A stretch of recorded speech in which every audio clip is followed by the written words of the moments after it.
my loves, and welcome back to the Ages of Chaos, this series of appendix videos in which we're taking a look at the individual traitor legions and renegade warbands as presented in the 9th edition Chaos Space Marine Codex. You know what? You guys really rather liked the Alpha Legion one last time, didn't you? That video did incredibly well.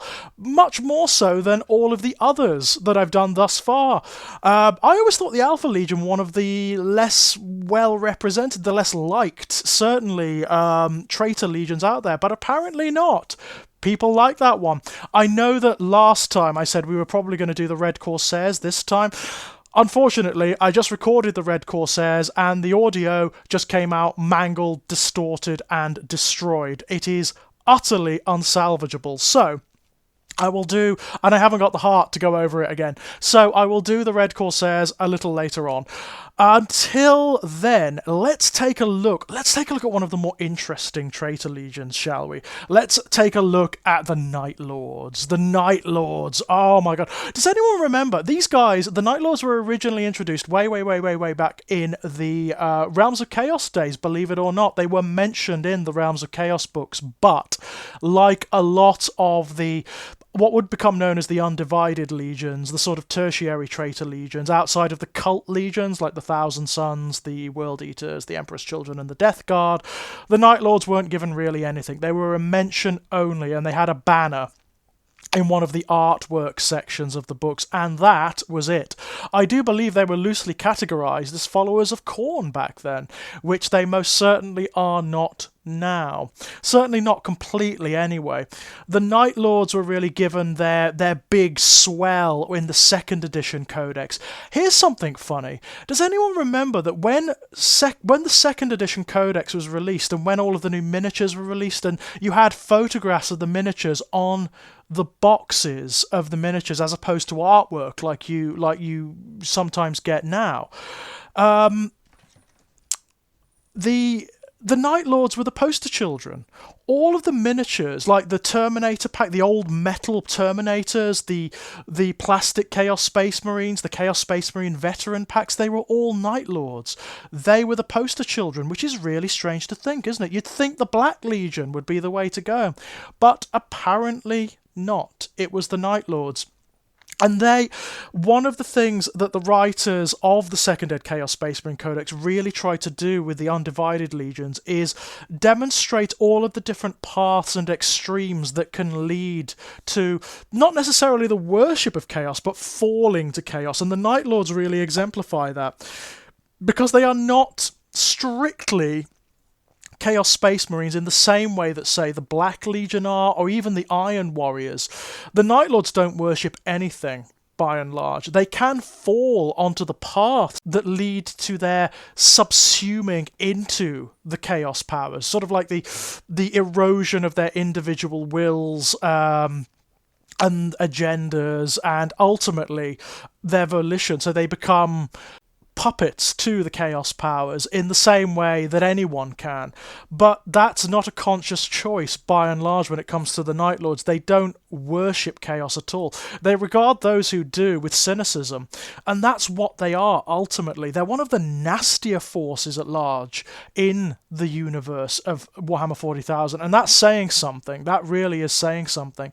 Unlike, say, the Word Bearers or even the likes of the Emperor's Children, they don't have ideology at all. They are complete nihilists. They don't care about anything. They don't have any wider ideology or agenda. All they're interested in are the immediate benefits of wreaking havoc and inflicting pain upon their victims. They don't have opponents, they have victims. They are kind of cowardly in a way. They prefer to fight forces that are already hobbled or that are not as powerful as they are, because they are sadists who enjoy the infliction of pain for its own sake and inflicting cruelty and terror upon their victims. They like weaker opponents. And so they're very piratical. They're a bit like the Red Corsairs in that regard. They are a splintered legion. There's no overarching authority amongst the Night Lords, although they can be summoned together under certain circumstances, as is demonstrated in Aaron Dembski Bowden's amazing Night Lords trilogy. If you really want to get a handle of what the Night Lords are like, of how they operate psychologically and politically, pick up those books, because Aaron Dembski Bowden makes a virtue of these characters and their incredibly vile, nihilistic tendencies. Their Primarch, Conrad Kurtz, Night Haunter, he fell on a world called Nostramo, and Nostramo, yeah, that's an Aliens reference, by the way. Nostramo was a world riddled with violence, crime. It was ruled by basically crime families. There was no real authority there, no real sort of like law and order or police force of any kind. And so Conrad Kurtz became the Night Haunter. Nostramo was characterized by being, it's an industrial world, it's a mining world, and most of the time it's swathed in darkness. There's very little light from its star, and so the people who live there live very short, blunted lives. They're often more or less blind, they can't see very well, and the world is swathed in night. So Conrad Kurtz became the Night Haunter. Unlike other Primarchs who basically became integrated into their societies and rose through the ranks, Night Haunter didn't. He became an individual. He became a vigilante, and in his purview, the only way of imposing order on Nostramo was by making everyone terrified of committing even the slightest infraction. And so that's what he did. He made grisly, sadistic, very public spectacles of anyone who flouted his notion of justice. And as a result, the world came under his control eventually. He eventually became the unquestioned ruler of Nostramo, because no one would dare step out of line, to the point whereby really ridiculous infractions became the basis for death sentences, and not just death sentences, but the most incredible torture, sadism. He made physical spectacles out of those who displeased him. So the streets, he was a bit like Vlad the Impaler. That's how Vlad the Impaler kept his vast empire in line, basically, by making grisly spectacles of anyone who dared defy him. So the streets of Nostramo were lined with gutted, flayed, mutilated bodies, and that's how he maintained rule. And bizarrely, when the Emperor came to Nostramo, he kind of accepted that. He needed someone amongst the Space Marine legions who could keep order in that way, so he wasn't that bothered. He drew Night Haunter into the order of the Great Crusade quite easily. Interestingly, Night Haunter, Conrad Kurtz, was afflicted with visions in the same way that Magnus the Red was, and sanguineous to a certain degree, but unlike those two, Conrad couldn't control his powers. They came in these hideous fits of pain, these seizures that were agonizing, and all they showed him was the darkest of all possible futures. And unlike, say, Magnus the Red or Sanguinius, who used those visions to their advantage, Night Haunter became fatalistic. He became a slave to them, and it's generally regarded that he knew what was going to happen. Like, he knew that the Horus Heresy was going to erupt. He knew that the Imperium was going to turn on itself. He knew that Brother would be obliged to fight Brother, and it would all end in fire and death and misery. He saw that coming, and he just fatalistically surrendered to it rather than trying to do anything about it.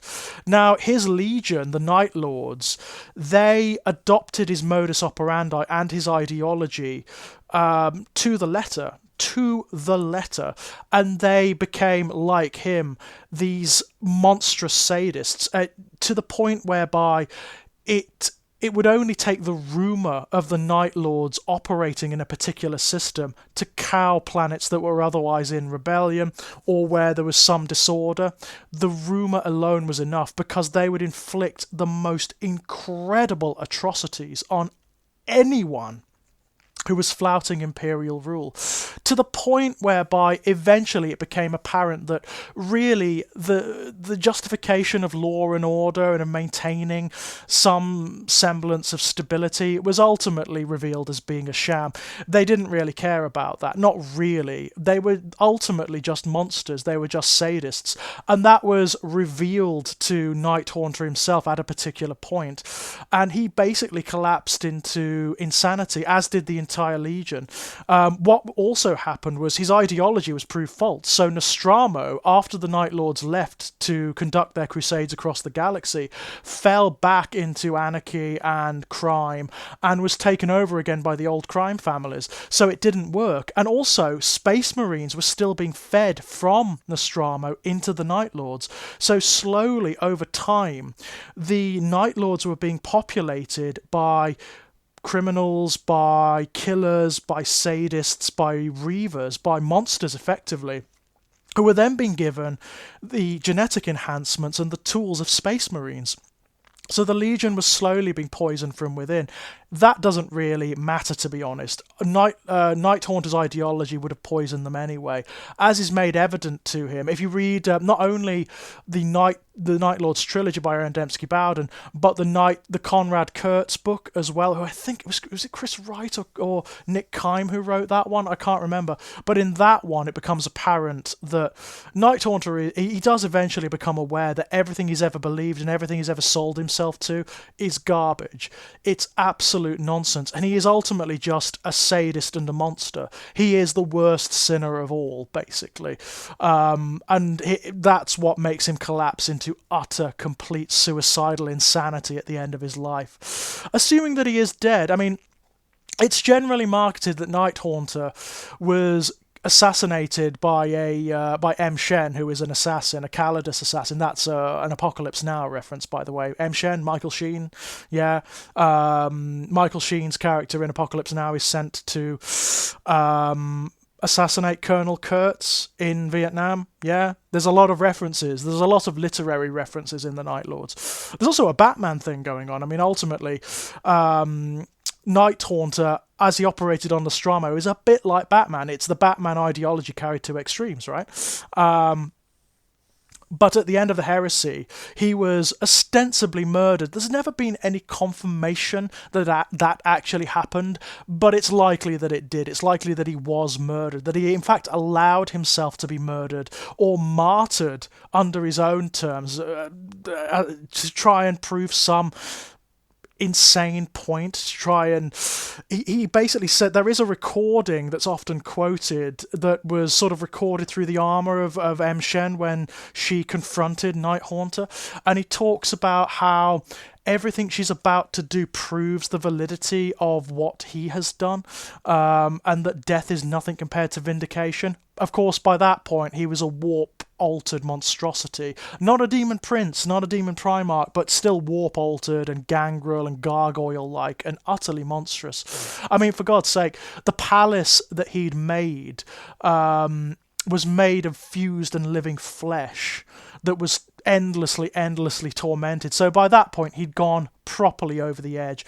As a result of that, his legion fractured and ultimately became these scattered warbands, all of which operated according to their own ideologies, that have no cohesive authority or belief system or agenda, but that fight, A, to survive as pirates and reavers, and B, just because they like doing it, because they like taking slaves and victims and they like torturing them in the most hideous ways imaginable. Even the Emperor's Children, although they are arguably one of the more sadistic warbands and enjoy inflicting pain on their victims, the Emperor's Children do it out of religious observance. They believe that it's right. They believe that is the truth according to Slaanesh, right? The Night Lords don't even believe that. They're just complete cynics and monsters. They are like super-powered, genetically enhanced Ubermensch serial killers who are out there operating beyond any reciprocation, any attempt to rein them in or halt their atrocities. They just don't care. Insofar as they're concerned, the universe is rotten to the core. There is nothing that is good in it, and certainly not them. They are the worst of the worst, and they know it, and they revel in it. They are, in many ways, they are like condensed evil. They are one of the most malevolent forces in the 40k universe, and that is saying something. Given that there are no good guys in the 40k universe, that is saying something. And that lends them a very certain patina. They're very popular, the Night Lords, which makes a lot of sense to me. There's something the fact that they're not enslaved to the Chaos powers makes them interesting. The fact that they're not enslaved to any particular agenda or ideology makes them interesting. In terms of how they're represented in the new Codex, they are very, very interesting. They are not as whiz-bang powerful as, say, the Black Legion or the Word Bearers or the Iron Warriors, but they're all about dirty tricks, which makes sense because that's how they fight. They don't have any notion of honor. They're not interested in facing opponents that can mount a defense. Although they're very capable of doing so, they're not interested in that. They like weaker victims and opponents. Their Legion trait, Terror Tactics, is an interesting one. The Night Lords revel in spreading fear and mayhem, and will take apart an opposing army piecemeal, dividing and isolating the weakest enemies, so that their confused cries can be savoured before being swiftly and violently silenced. Okay, so the first part of this tactic, units with this trait have the following ability, Terror Tactics Aura. While an enemy unit is within 9 inches of this unit, subtract 2 from their leadership characteristic of models in that unit, and subtract 1 from combat attrition tests taken for that unit. It's pretty good. It's not amazing, it doesn't have universal application, but it's something you need to use in conjunction with all the other stuff that the Night Lords can do. It's very good against armies that have low leadership, and where attrition tests and leadership tests can be devastating. So things like Tyranids, for example, if you manage to wipe out the Synapse creatures, things like Astra Militaria that have very low leadership, again, it suits the Night Lords because they're going for weaker, more, I don't want to say more cowardly armies, but armies that are more liable to break in the face of their terror tactics. It makes sense. It's the kind of thing that you can use to maneuver your opponent into very bad positions, especially in conjunction with certain Warlord traits, with certain relics and stratagems. The second part, each time a model with this trait makes an attack with a melee weapon, if that attack targets a unit that was below half strength when the attacking unit was selected to fight, or if that attack targets a unit that has a leadership characteristic of 5 or less, add 1 to that attack's wound roll. Again, it makes a lot of sense with regards to the Night Lords. It is very situational. You're gonna want to whittle the enemy down using your dirty tricks before you go and fight them in melee. And if you manage to do that, your units are gonna have great advantages, and that again suits the Night Lords. That's what they're all about. That's how they operate, and I quite like that. It is not the most powerful Legion trait, but they do make up for it with their stratagems and relics. It makes a lot of sense for the Night Lords, and I rather like it. Like all of them, they've got a secondary objective: sow the seed or reap the fear. So, honouring the ways of their Primarch's reign of terror on ancient Nostramo, the Night Lords use fear as a weapon as much as bolter and blade, reaping a harvest of bewildered panic and frenzied screams that can bring a war-zone hive city or even an entire world to its knees. If you select this objective, score 1 victory point each time one of the following happens. An enemy unit fails a morale test, an enemy unit falls back, an enemy unit fails an action. So once again, in combination with terror tactics, that makes these criteria much more likely to happen. So there's a lot of synergy going on here. It's quite good. In addition, each time an enemy unit is destroyed by a melee attack made by a Night Lord's model from your army, before removing the last model in that enemy unit from the battlefield, roll 2d6.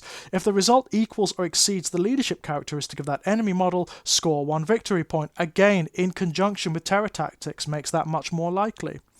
A model can, if it is resurrected for any reason, i.e. it was destroyed and subsequently returned to the battlefield, potentially contribute victory points due to the secondary objective several times, assuming it is resurrected and subsequently destroyed several times over, and your 2d6 result equals or exceeds that model's leadership characteristic each time. So it's very, very characteristic of the Night Lords. It works very well in conjunction with the Legion trait, the Warlord traits, the Stratagems, and the Relics, and it's quite achievable. It is quite achievable. It's not bad at all. Warlord traits are interesting because the Night Lords are all about the self, they're all about the individual.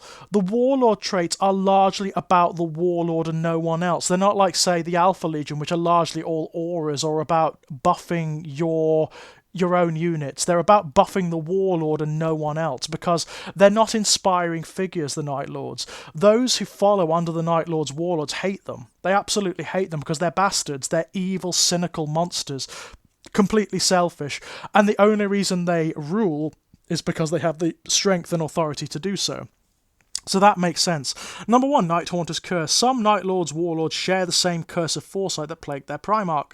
Once per turn, you can change the result of a single advance roll, hit roll, wound roll, or saving throw made for this Warlord to be a 6. This counts as an unmodified 6 for all rules purposes. Can make the difference. It's really good. It can make the difference between your Warlord surviving and not, between your Warlord achieving an objective and not, between your Warlord slaying an enemy and or not. It's good. One piece at a time. This Warlord prefers to toy with his prey, striking hard and fast, and then slipping through the foe's lines to strike from another unexpected angle. His injured and terrified victims completely at his mercy. Each time this Warlord is selected to fight, after it has finished making its attacks, if any enemy models were destroyed by those attacks, but their unit was not destroyed, select one of those enemy units. Until the end of the next morale phase, subtract 1 from combat attrition tests taken for that enemy unit. So it's fine. It basically makes it much more likely that the enemy will flee. Each time this Warlord makes a consolidation move, models in its unit can move in any direction and can do so even if they are already touching an enemy model, provided each model finishes its move within 3 inches of an enemy unit.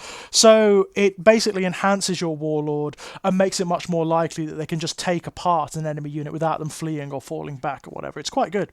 3, a murderous reputation. This is an aura. Even amongst a breed of murderers, this Warlord has gained a notorious reputation for his mastery of the killing art, such that his mere presence erodes the stoutest heart and robs stalwart warriors of their willingness to fight. While an enemy unit with the objective secured ability is within 6 inches of this Warlord, it loses that ability. Now that one is excellent. That is excellent. It means that you can maneuver and position your Warlord such that it makes it very difficult for the enemy to achieve their objectives. It's very, very good. In fact, that's probably the best one. 4, Killing Fury. This Warlord launches himself into the heart of enemy lines to slake his thirst for butchery. Each time this Warlord is selected to fight, if it made a charge move, was charged, or performed a heroic intervention this turn, until the fight is resolved, add die 3 attacks to the characteristic of this Warlord. Makes them much more killy. It's straightforward.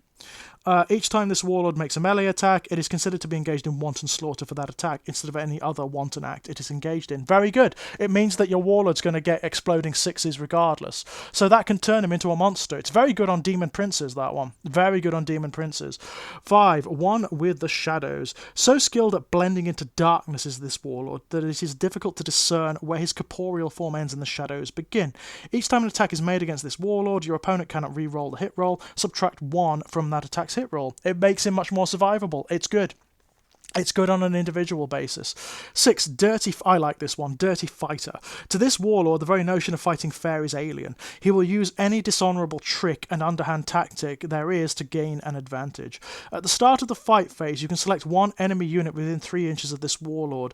That unit is not eligible to fight this phase until after all eligible units from your army have done so. Can be excellent. It's one of those Warlord traits that could make the difference in the key combat of the game, that could decide how that combat turns out, depending on how you play it. So it's pretty good. Now, the stratagems for the Night Lords are really where it's at. The stratagems and some of the relics are excellent. So, in Midnight Clad, of course, it had to be in Midnight Clad. Having fought countless campaigns of terror in complete darkness, the Night Lords know how to make an ally of the shadows. Use this stratagem in your opponent's shooting phase when a Night Lord's infantry unit, excluding cultists, is selected as the target of a ranged attack. Until the end of the phase, each time a ranged attack is made against that unit, subtract 1 from the attack's hit roll. It's very characterful and it's very, very good.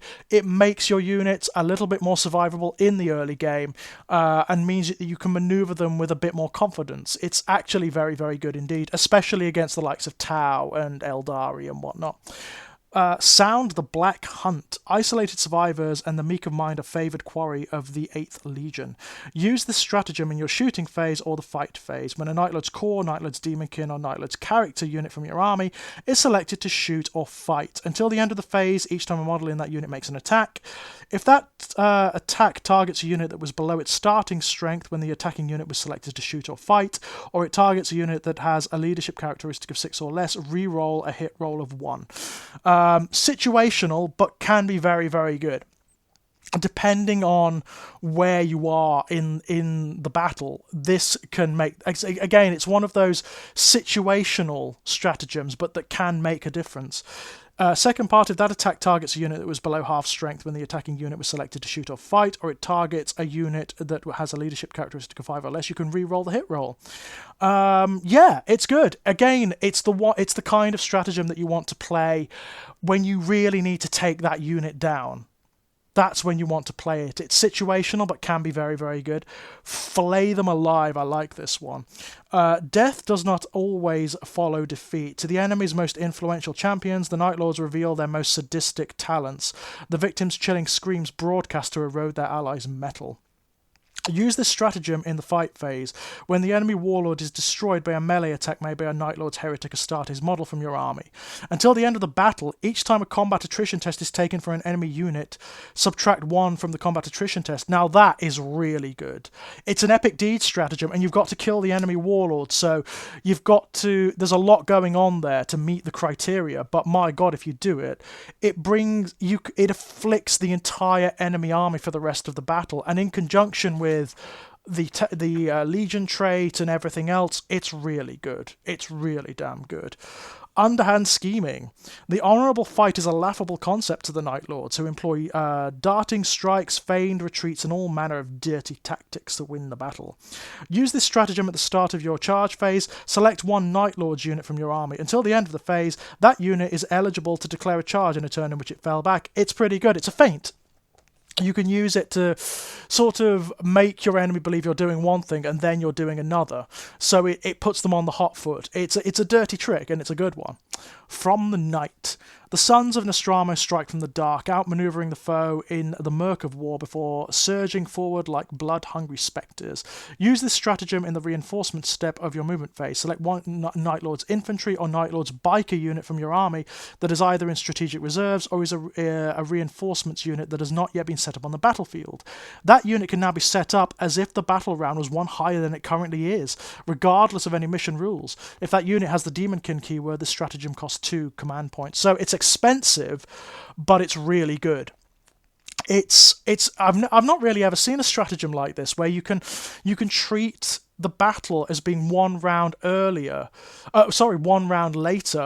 for the purposes of reserves. That's excellent. Actually, that could be really good. You can really disrupt the enemy's battle plan using that and gain yourself a significant advantage. It's one I would plan the use of because it is expensive, but boy, it's really very good indeed. Screaming Skies. The thrill of descending talons first into the terrified foe is addictive, and the hosts raptorial that accompany Night Lord's raids leap skyward to relive the visceral rush again and again. Use this stratagem at the start of your movement phase. Select one Night Lord's jump pack unit from your army and remove it from the battlefield. In the reinforcement step of your next movement phase, set up that unit anywhere on the battlefield that is more than 9 inches away from any enemy models. So it's a redeployment stratagem, and they're always really good. Again, you can perform feints with it. You can make your opponent believe you're going to do one thing, like claim an objective with a jump pack unit, and then take them off after they've responded to that feint, and then do something else with them. It's pretty damn good. We have come for you. When the Night Lords descend, there is no mercy. Use this stratagem at the start of your opponent's movement phase. Select one Night Lord's Core, Night Lord's Demonkin, or Night Lord's character unit from your army. Until the start of your next turn, enemy units within engagement range of that unit cannot fall back unless they have the vehicle, Titanic, or aircraft keyword. It's pretty good. It's pretty good. Again, it disrupts your enemy. It puts them on the hot foot because suddenly you're controlling what they do. And that is very, very useful in 9th Ed. This is the one. This one is quite evil, I've got to say. This is a bit of an evil stratagem. Vox Scream. Hideous screams of an aggressive techno-virus infiltrate the communication systems of the target, temporarily rendering it incapable of command. Use this stratagem at the end of your movement phase. Select one enemy unit within 12 inches of a Night Lord's unit from your army. Until the start of your next movement phase, that unit loses all of its aura abilities. You can only use this stratagem once. Okay, it's only for one turn, but in the midst of the key combat that is going to decide the outcome of the battle, that can be an amazing stratagem. That's the kind of stratagem you plan an entire battle around, because there are armies that rely on their aura abilities. Tyranids, Eldari, most loyalist Space Marine armies rely on their aura abilities, so that is stunning. It can be the difference between winning or losing a battle, that one. The relics for the Night Lords are generally okay. There's one or two are amazing. One or two are really amazing. Most of them are just what you'd expect. They're upgrades. Claws of the Stygian Court is quite cool. Of the Stygian Count. This vicious taloned gauntlet has spilt the blood of thousands of victims since its creation for the infamous champion known as the Stygian Count. When plunged into flesh, nano-barbs slide out of each of the weapon's claws, tearing open cratered wounds when yanked out. So it's a weapon, but it's a very good one. The ones you want to watch out for are things like the Vox Demonicus. Emanating from the ornate winged helm in which it makes its home, this living susurrus haunts the airwaves, spreading lies and falsehoods across the Vox networks of the Night Lord's enemies. Night Lord's infantry model only, this relic can be given to a cultist unit. Enemy units that are set up on the battlefield as reinforcements cannot be set up within 12 inches of the bearer. That's friggin' excellent. That's friggin' excellent. So, where you position the bearer of the Vox Demonicus, you will control the battlefield and you will prevent your enemy placing his reserves units where they want them to be. It's very, very good indeed. Second part, the bearer is the following ability, Vox Demonicus Aura. Each time an enemy unit attempts to perform an action or a psychic action while within 12 inches of the bearer, roll 2d6. If the result is greater than the enemy unit's leadership characteristic, that unit cannot attempt to perform that action or psychic action. Again, it's brilliant. It's all about disruption. It's about making it very frustrating for the enemy, the opponent, to get their battle plan off. That's the kind of thing that the Night Lords are all about, and that's where your benefits lie in this army, that's for damn sure. What else have we got? The Scourging Chains, yeah, very Hellraiser. Again, it's a weapon, it's nice. Misery of the Meek is just an elixir that allows you to regain lost wounds, it's fine. Stormbolt Plate, it's a bit of armor that enhances your survivability. The relics generally are fine. All of them are useful, all of them are serviceable, but it's the Vox Demonicus that just completely sweeps all the others under the rug. You are going to want the Vox Demonicus because it allows you to control so much of the battlefield. It is actually excellent, especially in conjunction with certain Warlord traits that have a similar quality going on and certain stratagems that allow you to do similar things. It's all about disruption, and that's where you really want your focus to be with the Night Lords. They're not, as I say, they're not as overtly powerful as the Iron Warriors or the Black Legion or the Word Bearers, but they have some really nasty, dirty tricks that come into play with regards to the mission being played, the scenario being played, and certainly in the late game. That's kind of where they're really strong, when they manage to whittle the enemy down and manage to make them weak. That's where they shine, and they're so well represented. I mean, the role-playing elements of the Night Lords now are fabulous. They really feel like what they're supposed to be. and I can see them featuring in Chaos Space Marine forces quite a lot. Not least withstanding because they're so distinct and so interesting. I mean, they have that wonderful night blue armor with the lightning playing across it. They've got the Batwing thing motif going on. There's a lot going on for the Night Lords. They're a very interesting army hobby-wise, as well as in terms of the crunch of the game itself. So yeah, the Night Lords, they're back again. After quite a few editions of being one of the lesser legions, I'd say they're pretty damn good this time around. Subtle, but good. Right, next time, my loves, I'll either try and do the Red Corsairs again, because I was actually really pleased with the recording I did until I realised that it had cocked up, or I might do the World Eaters, because the World Eaters have got an Index Astartes article in White Dwarf that it's a get you by army list that works with this codex, so I might do them, or I might go on to the Emperor's Children. We shall see. Until then, my loves, bye-bye!